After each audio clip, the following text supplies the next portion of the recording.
Hello, and welcome to another exciting episode of Goodcast, a podcast produced by Goodwill North Central Texas. It's a show where we take a closer look at the story behind the store and highlight successes made possible thanks to the generous donations of everyday people.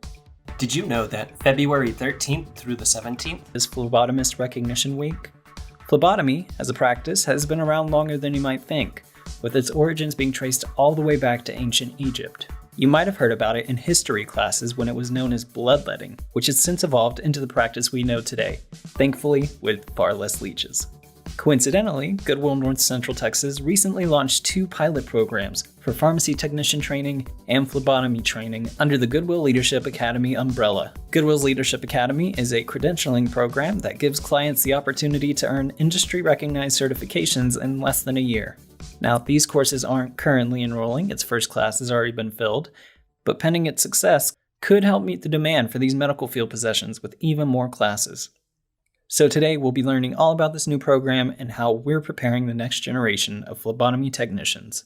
My name is Dawn Smith. I'm one of the virtual training coordinators. All right. How long have you worked here?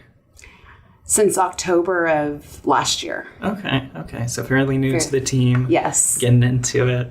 What are some of your job duties? To contact the students that we have and make sure that they stay on track with their coursework. We do the virtual students, so the ones that do the coursework at home in their time with between working and family and trying to go back to school and better themselves. So just to keep them on track and motivate them and help them in any way that they need to be sure that they get to the end of the coursework. When did we launch the pilot program for the phlebotomy technician course? So we started that January 17th of this current year. And so that is just to have them come into the classroom instead of being at home working on that. We're transitioning into like a hybrid and have them come in to do their coursework on the computer in our facility. Mm-hmm. Yeah, because a lot of the virtual certifications, especially that we do, are essentially self-paced. Like you have a year to complete the course, but you can kind of do that in your own time. So how long does this program last? So they come from 8:30 to 12:30, Monday through Thursday, to do coursework. The program is 6 months, so that gives them some little extra time if they have a sick kid, they needed the day off or something. That allows that built-in time. On Friday, we have speakers and we can work on resumes, have field trips, and that way they can also get real life that's out there with that field. So the program is about 6 months. Okay. You mentioned field trips. Like what kind of places are you taking them to? We want to ultimately take them to like where their job opportunities would be. So whether it be a hospital or plasma center, a lab, just something that they can see like this is real life because it's different than just seeing it like on a video. Right, for sure. Are you at all squeamish? Like does a hospital setting like freak you out a little? No, I used to work in the operating room years ago. So that totally cool. Yes. I could see like somebody being very apprehensive about that part if they're just like, I'm just a trainer, like I don't know. Right. But that's cool. Yeah, it helps to have some medical background. Yeah, for sure. When I was in high school, I was in a class that did like clinical rotations essentially. And so I got to explore all kinds of stuff. I spent a lot of time in like the physical therapy office. I did like 1 week in ER and it was very intense. And then 1 week that was like mostly for like upper respiratory infections and stuff. And so that one was probably the grossest, I feel. Right. So what does a phlebotomy technician do? So they draw blood and put it in the tubes, and each tube has a different, what they're drawing for the lab, different color on the top of the tube. And so they have to just know when the doctor orders the test, which tube to use to draw that blood. And then they, label it and send it off. So like I said, they could work at any kind of capacity, a hospital, blood center, lab. There's so many different options, and it's such in high demand right now. Right. So you mentioned that the coursework itself is provided to us through partner organizations. What are some of the ways that y'all are helping clients as they progress through the class? So the class is 6 months. And it is self-paced, but we try to keep them on track. The quicker they can get through with that, then they can go get a job. And so being in person with them here in the facility, we can look at the screen, we can look at the coursework and help them if they get stuck or have a question, versus if they're at home, we're trying to do it over the phone. Tell me what you see on the computer. So it really helps give that extra support, being able to see what they see and can help them, answer a question and move on quickly than waiting for office hours and trying to connect that way. Once a student completes the course, they're not automatically certified. They have to go test, correct? That is correct. Okay. We also, so they finish the coursework, and then we have an externship, which then partners with different facilities that will help them learn the practical of it. So they will go, ours is 1 to 4 weeks, and that means how many draws can they take. So if you're at a busy facility, you could be done in 2 weeks. If you're not, it may take longer to the 4 weeks. So we offer that to get that experience. So it's added when they go get the job, they've been able to do that. Right. It's a sensitive position. So you would want somebody to have experience doing that. And most facilities, they'll be like, we'll train you on the job. You just have to have a little bit of knowledge coming in and a little bit of practice. And a lot of them are eager to train at their own facility. It's kind of wild, even looking for stuff to promote the course on social media. When I searched phlebotomy, it pulled up a demo, and it's 3 people around a fake arm that's just sat on the table. And it looks so weird. It's kind of unsettling. Right. We actually, they are, the students do get a fake arm. I'm not sure. I haven't seen it yet. It's coming, but for them to practice. So at least they'll know where to put the tourniquet and where to draw, something. Because you want them to have some practice before they're poking our arm. Right.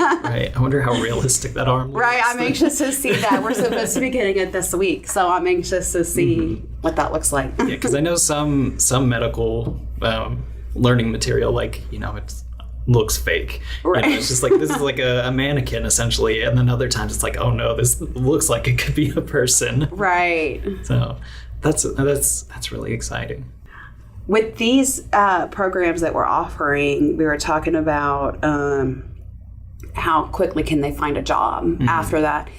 And because it's such a high demand and there are so many opportunities for them to work, but also our job placement specialist will help them. She's really good at making sure their resume is tailored specifically for that job, and then to help them find that. So we have that also for them, so that helps. That's a huge benefit.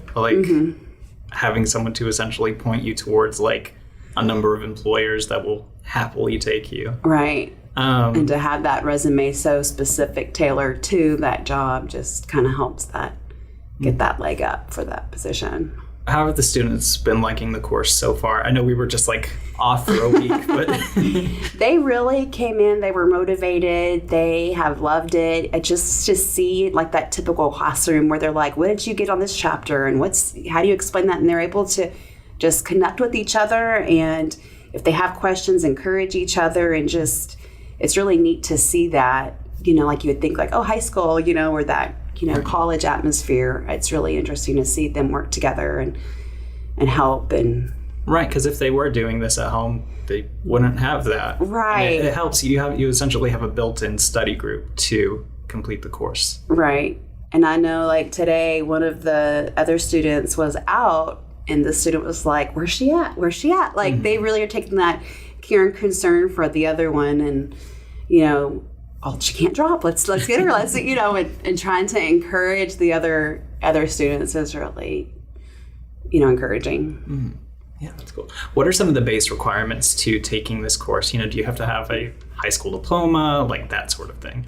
For the pilot programs, they have to have a high school diploma, shot record, which is different. Our other virtual programs don't require a shot record, like your childhood immunizations and flu and TB tests. So that's a little different. So they require that. And it's mostly because of the externship and the settings that they're going to be getting a job. So even though that's not part of ours, because the program will require that. Right. So that's been a little challenging because most people don't have their childhood shot records. So, But we have been able to find solutions for them to be able to get that. Okay. So, and then driver's license, social security card, some of the standard ones that we use for virtual and the CDL. Yeah, that makes But the sense. shot record is one of the... Yeah, I think when I did the clinical rotation, I had to go get a tetanus shot because I never had one, you know.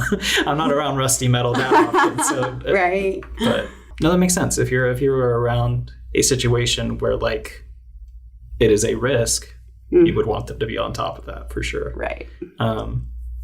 Cool. So what is the hope for this program once this first batch is done? Like with any of our clients, we want them to take the test the first time, pass it, you know, with flying colors and get job placement and keep that job for the 90 days. Like that's our hope for them as well. But also I think just having that camaraderie, having that encouragement with the other classmates in there. We're also offering study groups. So we're not just like, okay, go take your test. Like we're offering different things to help keep that information in their head until they take the test. But we enjoy having them there and just be able to get to know them and talk to them. And that's that different than just over the phone when you're trying to encourage people and get to talk to them. But awesome. If you have an interest in joining the medical field, I'd highly recommend checking out our medical billing and coding certification classes through NTI. And in the meantime, stay tuned for more information regarding future enrollments for both our phlebotomy technician and pharmacy tech courses. Thank you all so much for listening to this episode, and we'll see you in the next one. You have been listening to Goodcast, a podcast produced by Goodwill North Central Texas. To stay up to date on all things Goodwill NCT, be sure to check out our social media and sign up for our newsletter. And if you have a second, we'd appreciate it if you could share the show with a friend or leave us a review on iTunes. It is the fastest way to help the show grow. You can find us on Apple Podcasts, Spotify, or wherever you find podcasts.